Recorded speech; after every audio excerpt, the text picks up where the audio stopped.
Alrighty, let's do some more coaching. Hey, YouTube is blocking links in the comments, so that was a shit plan. If you want coaching, email your videos to me at waterskicoaching@gmail.com. At the moment, I am far from overwhelmed. We'll get through everyone. So you got good odds of getting some free coaching if you email your video through. First up today is Robert Johnson, or Johnston. I should just not bother with last names. I screw them every time. So Robert is from Minnesota, and this time last year he was skiing. However, at the moment in Minnesota on April 17th, there's 2 foot of ice on his lake, which, I mean, I'm guessing last year when he was skiing at this time, it's still pretty cold. And I guess that is more so of a message to all the Aussies that stop skiing through winter because it gets too cold to just harden up and go skiing. These Americans honestly break the ice with their boat sometimes to go skiing.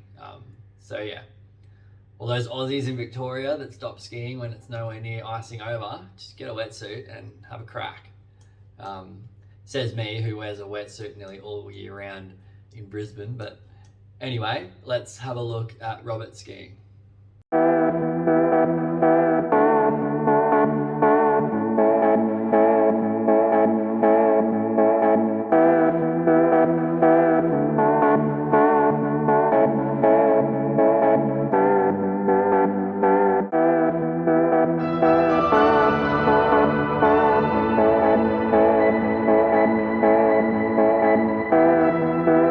Robert, nice mate. I did hear in the very nice email that Robert has sent me that he's recently brought a GT, so be sure to send another video through, mate, when you get a crack on that.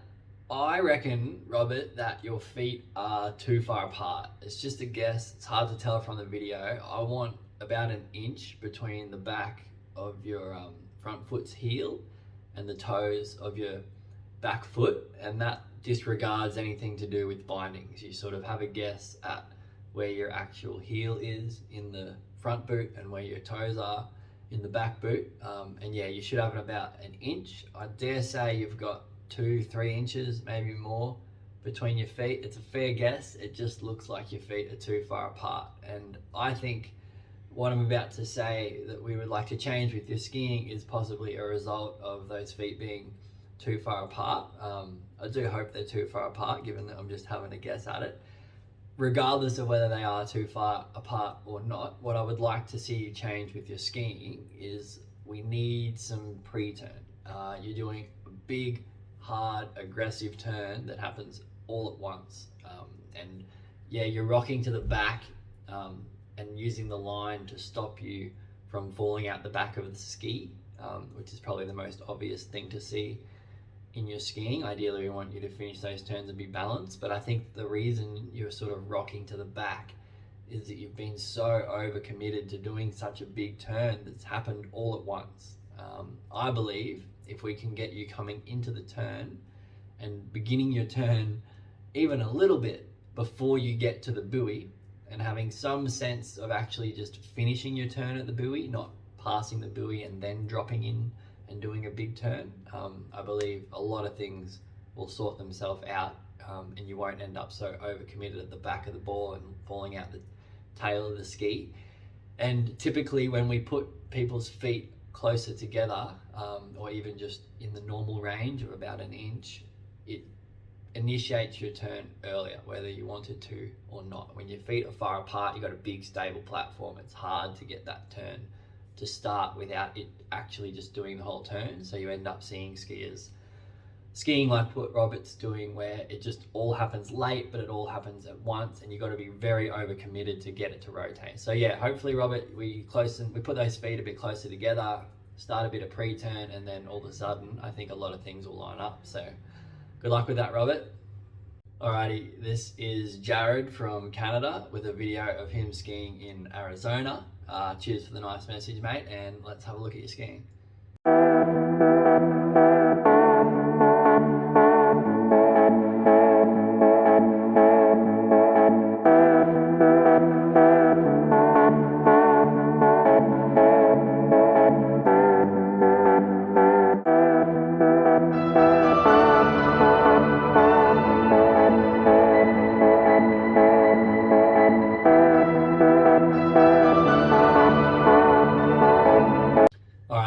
this one is an interesting one because Jarrod is obviously, from watching this video, quite a decent course skier.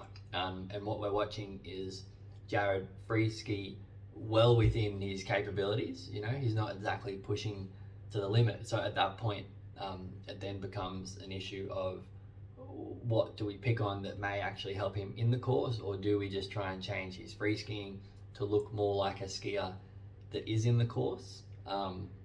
I'll go through a few things. The first thing I really notice is that he's looking far too early, meaning that basically as soon as Jarrod hits the center line, he then looks back at the boat and sort of completes his whole turn, comes back through center line, and then looks at the boat again. However, that's a really good way of keeping a point of reference when you're free skiing, and a lot of really good free skiers do pretty much look at the boat the whole time. And yeah, you lose some outbound trajectory, and I mean, if there was a slalom course that you were skiing in, you wouldn't really be looking where you're going. You'd probably lose track of those buoys.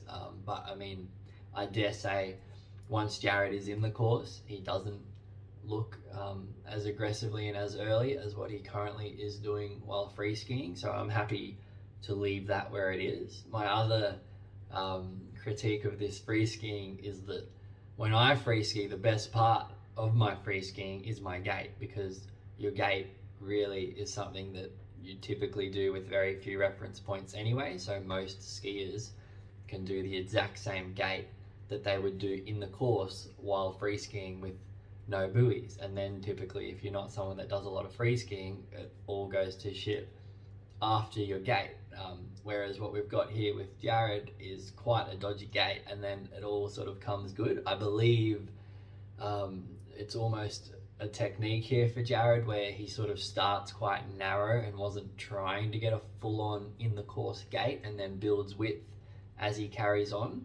So that's okay. I'm willing for Jarrod to leave his gaits narrow and a bit dodgy, but I would just dare say that Jarrod, mate, just try and do your gait the same as you do in the course, but narrower. I just think watching this gait, it was probably more a hybrid of a few different things. It didn't really look like a structured gait. At least practice your proper gait that you do in the course. But I get if you want to start narrow and then build width while free skiing, that's fine as well. Now, the thing that I do really want Jarrod to change is that as I watch this free skiing, there's a point in which Jarrod sort of pauses or resets. And when you're free skiing, you know, you don't necessarily want to finish your exchange and immediately snap your turn and then immediately go into your cut and have no pause anywhere. Because, I mean, you end up just doing an insane amount of cuts in rapid succession, arguably even quicker than what you would in the course, because you kind of just turn as soon as you can instead of waiting for the buoy.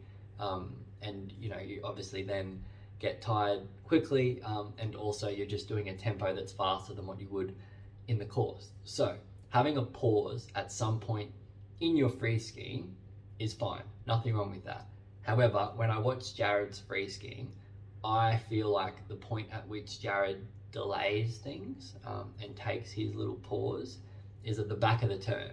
On a few of them, you'll see him finish the rotation and then rise up, not take the load immediately, almost have a bit of a reset, and then get on the gas and go for his cut. And that's an effective little pause. However, in the slalom course, that is the absolute wrong place to be taking a pause. I mean, once you've finished that turn, there is absolutely no reason to hit the brakes that far away from the next corner prior to having even done your acceleration zone. You know, it's like, you know, in a race car finishing the corner, slamming the brakes on, then accelerating off to the next corner. So really, I'm okay with Jarrod having a pause. I would like that pause to be in the same spot it should be in the course, which is into the buoy. A lot of skiers sort of aim to do just-in-time water skiing, where you only just get to each buoy in time to slam your turn. The good skiers do have variation in the amount of time they have before the buoy. And so those skiers then require a mechanism to delay their turn leading into the buoy, because sometimes they're going to get there early when things go right, sometimes they're going to get there late. So the mechanism to control your timing into the buoy is just to carry the handle a bit longer. That's how you do it in the course. That's what I would like Jarrod to do in his free skiing. So Jarrod, mate, when you come through the second wake and you do your edge change, if you're not quite ready to let go, turn, and then immediately cut across to the other side, and you feel like you need a bit of a pause for whatever reason, come through the cut, do your edge change, and hold the handle just a bit longer. Keep it close to your body and just carry it forward. You'll ride up on the side of the boat, the line should stay tight, your body should be able to stay leant over, and you can still keep two hands on, you're just riding the line up. And then when you are ready, let go, turn, load, and immediately exit. That will be far better practice for course skiing. And I dare say, given how often you're doing those little pauses at the back of the ball, it's probably something that happens in your course skiing too. Once you've passed that buoy, there is no delay. You turn, you load, and you get the hell out of there. And then if you want to delay into the next buoy, that's fine, because you might have got there so early that the buoy is ages away. So yeah, have a crack at that, Jarrod. It'll definitely sync up with your course skiing much better. Alrighty, next up is an Aussie from Lake Epilock in Victoria. Let's have a look at Ollie.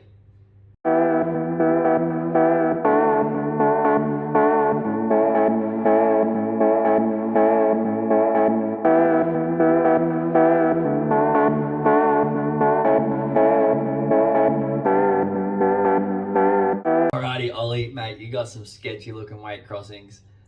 Ollie doesn't appear to be overly concerned with these weight crossings at all. He's having a good crack and cutting through them.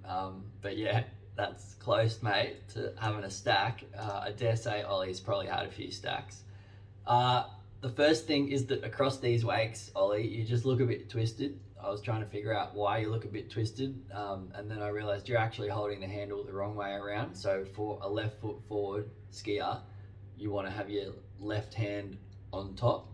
So if you make that change, it might feel weird for a while, but just stick with it, and we'll get you eventually into a body position across the wakes that lets you have the handle a bit closer to your hips, and you won't then look twisted. So that's the first thing. The next thing is that you're leaning forward towards the front of the ski across the wakes. That's great, shows quite a lot of guts and courage, but it's not the most effective way to get across these wakes because you don't ever really get enough load. It's a good way to move forward in general life. When you need to walk forward, yeah, the first step is to move your mass forward. But skiing's pretty different. You're attached to a boat. There's no real requirement when you're loading the rope on the boat to actually lean forward.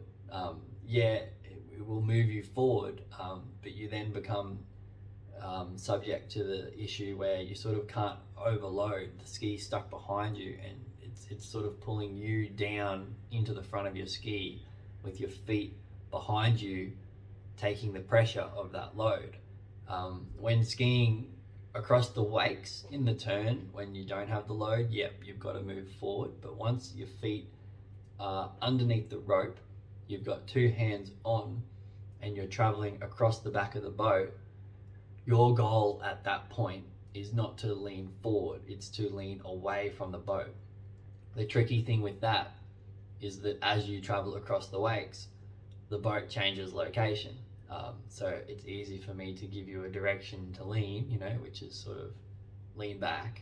But at that point, if you just hold that, once you've gone across both wakes, all of a sudden the boat's in a different spot. So the best way to accomplish this correctly is just to always lean away from the pylon itself.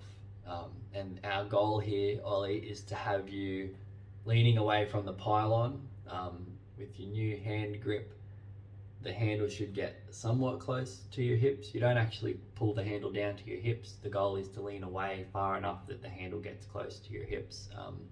And I want your feet between you and the pylon. And if we were filming from the pylon itself, we should see the rope go directly over the top of where both your feet are. At the moment, your feet would be far back from that rope.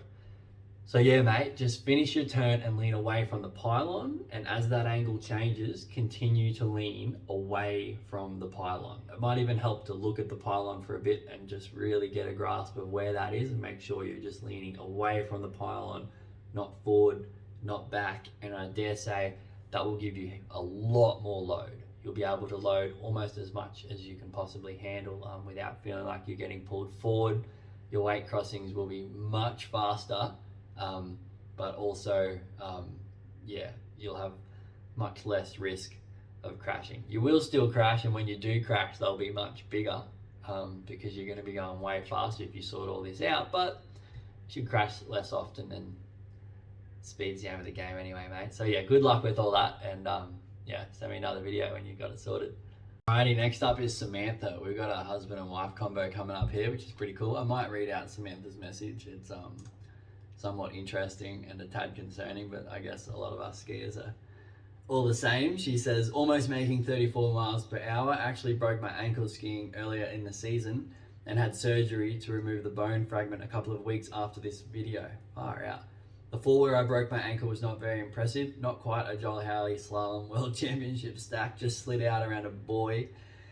And the boot didn't come off. Switched to a reflex boot and finished my season though. Looking forward to getting back on the water with my repaired ankle. Far out, hey? That is quite a decent effort from old Samantha. So I guess, yeah, we got no issues with Samantha having a crack. Let's have a look at her skiing, hey?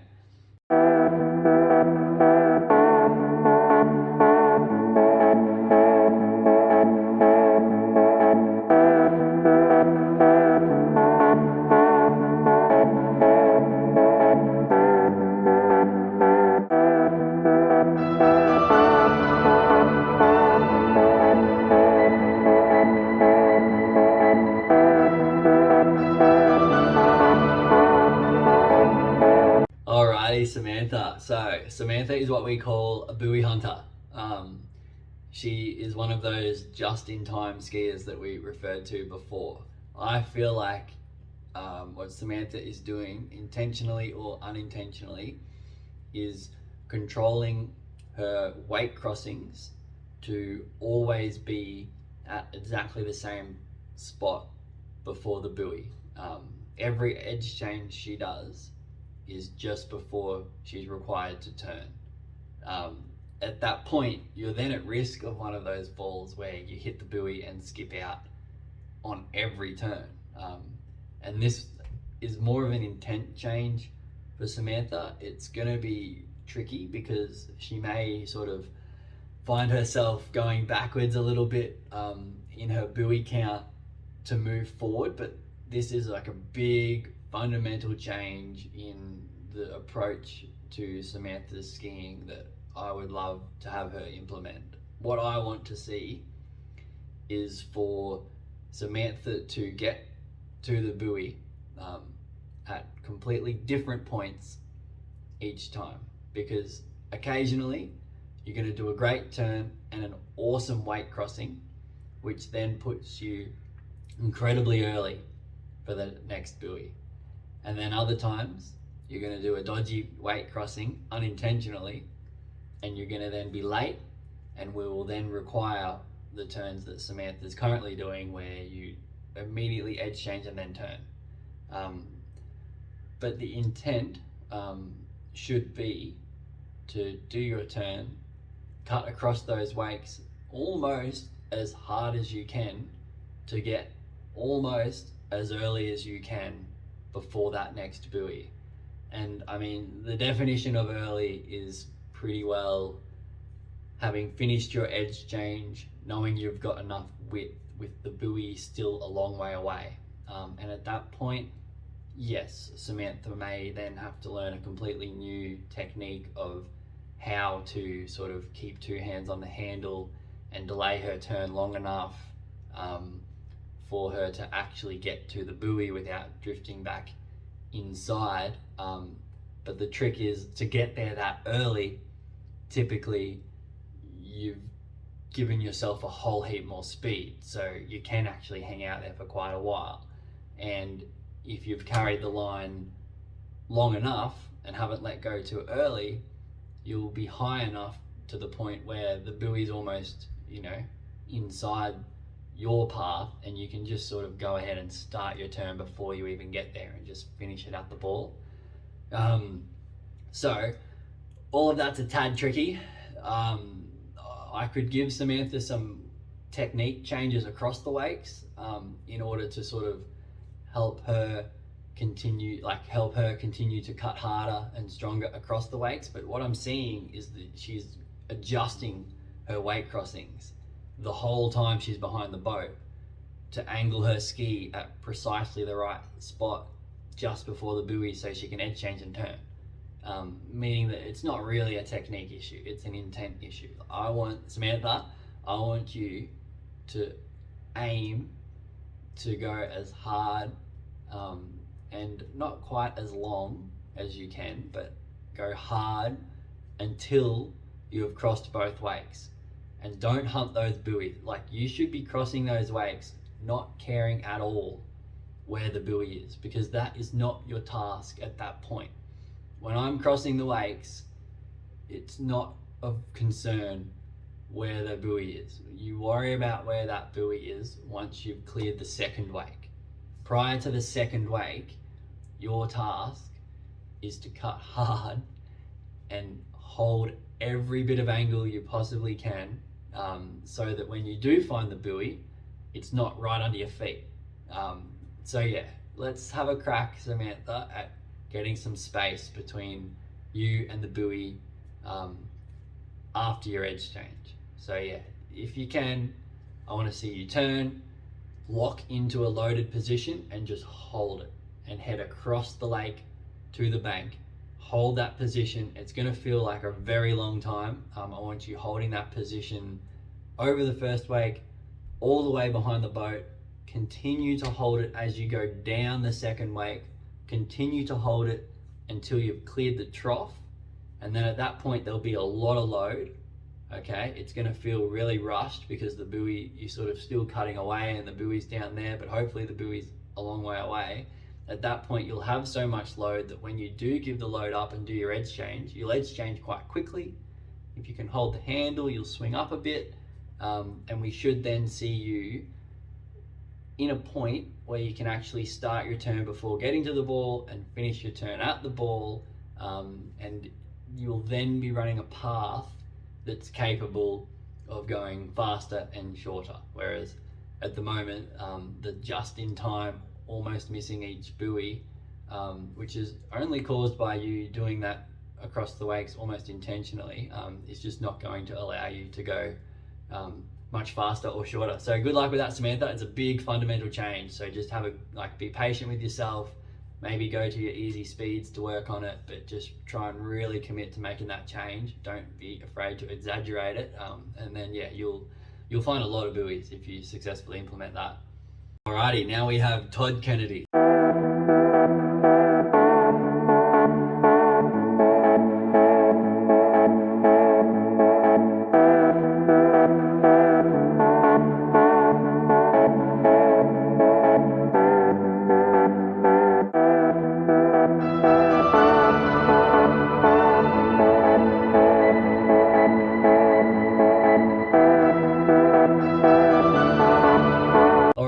Todd Kennedy, cheers to the message, mate. We've got a bit here that I'm going to ask you to change. However, none of them are sort of a big fundamental change in your ski, in your intent itself, like poor old Samantha has to manage. But for you, yeah, we do have a bit here. On that gate, right, there's a few things wrong with it. I'm almost just going to try and tell you what I want you to do and not completely pull apart your gate on the internet for everyone to see. But the very first thing is that that handle is not a steering wheel. I know that on 18 meters, 15 off, you kind of do have enough line tension to treat it like a steering wheel, where what we're seeing is as you decide to turn in for the gate, your very first move is to pull on the handle, and then that helps your body rotate. I know that at 15 off it kind of works for a little bit.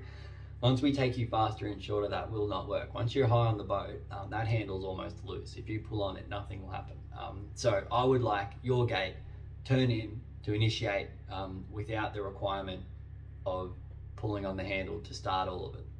And you only get a bit of tension for a tiny bit, and then it disappears. All you've done is pull yourself closer to the handle. Anyway, Todd, on this gate, right, I want to see 3 distinct stages, and then I'll explain sort of how I want you to do them. So your first stage is to cut out for the gate. You're doing that great.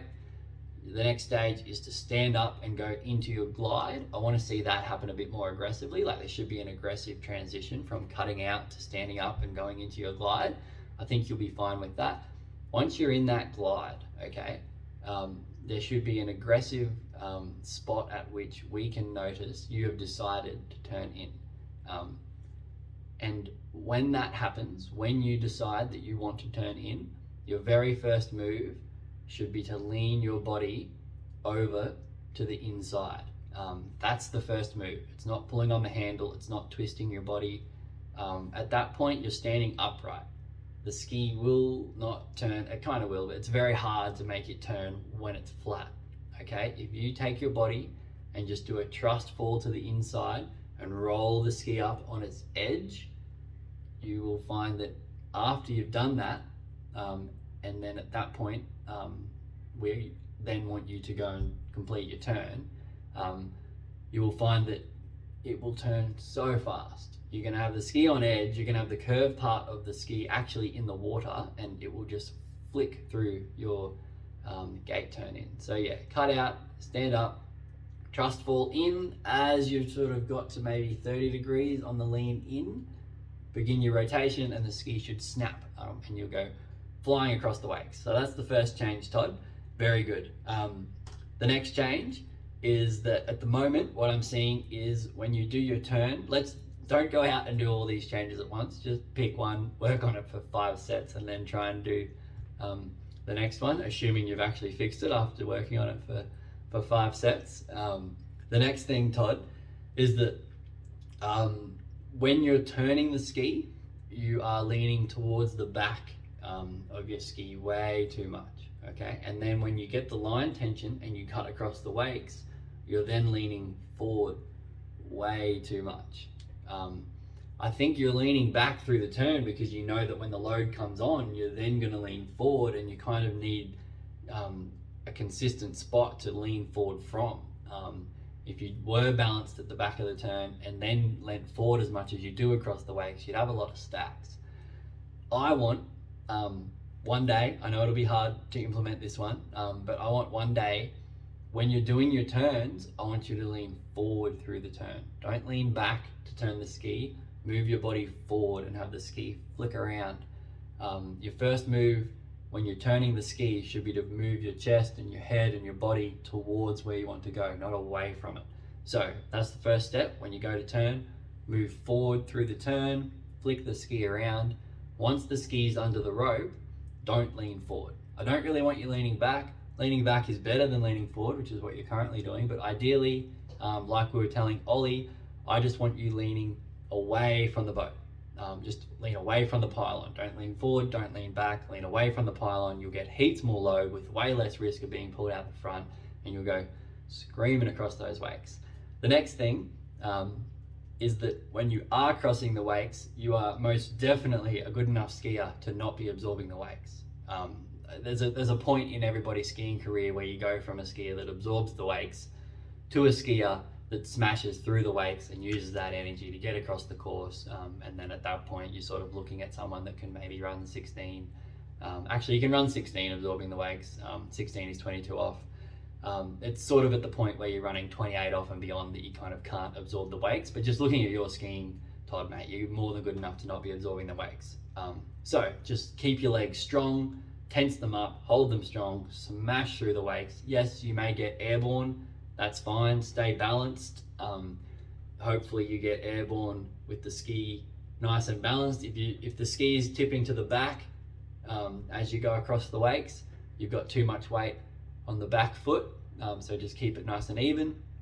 If it's sending you out the front, when you keep your legs stiff and you get that bounce happening, it means that you're still leaning forward across the wakes. So I want the stiffening of the legs to be the last thing that you change in those three distinct changes that we want from you. So yeah, you sort out the gait, then you sort out your turns with the leaning forward and the weight crossings where you lean away from the pylon. Once you got all that sorted, stiffen up your legs, mate, you'll be a completely different skier. It'll be awesome. So good luck with all that. And yeah, hope you have a good summer. Alrighty, next up we got Will.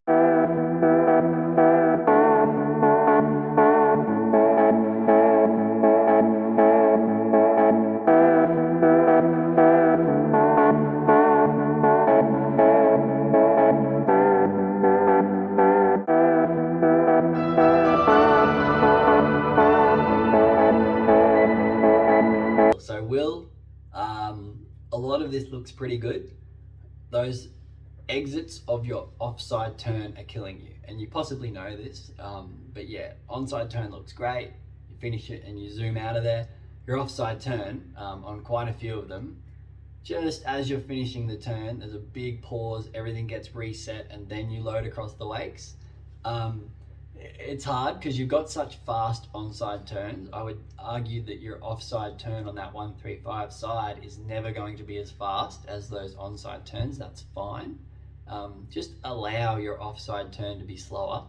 Don't try and rush it, but just let it finish. So on that offside turn, let's say you're at one ball and you're leaning into the left, just continue to lean into the left. Don't let your body stand up. And I know that as you continue to lean into the left, it might feel like the turn's taking so long that you're at risk of actually landing in the water and not having the ski come around and catch you. That's fine. I want to see that happen a few times. I want you in the zone where you're at risk of leaning in and being so committed to leaning into the left at one ball that you are actually at risk of landing in the water and having that ski not catch you. Because I dare say, most of the time, if you are super committed to leaning in, given how good you're doing your pre-turns, the ski will come around and catch you. It's just that it will do that slower than what it does on your onside, but that's fine. At the moment, you're sort of getting to the point where if it was an onside turn, you would have finished your turn. And at that point, you're then standing up, collecting the line, and then forcing the finish after you've got line tension. That's a big pause. It's not the right spot to pause in the course, and it's causing almost all your issues. Alrighty crew, hope that helped. If you want some free coaching, send your videos to waterskicoaching@gmail.com and we will pull your skiing apart on the internet for the whole world to take a look at. How good's that, hey? Catch you later, everyone.